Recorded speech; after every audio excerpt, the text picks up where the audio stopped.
resmikan Rumah Pembauran Kebangsaan Jawa Tengah, Ganjar Pranowo menggunakan pakaian adat Nias. Ini para pionir, para pelopor, tokoh-tokoh dari banyak suku yang ada di Jawa Tengah, mereka datang.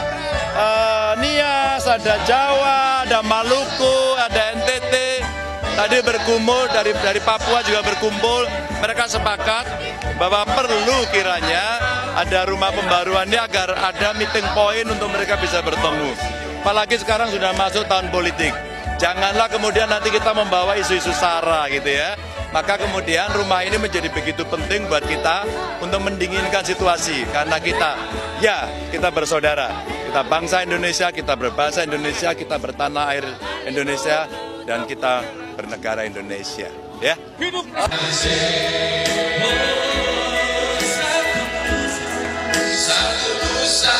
Pelatih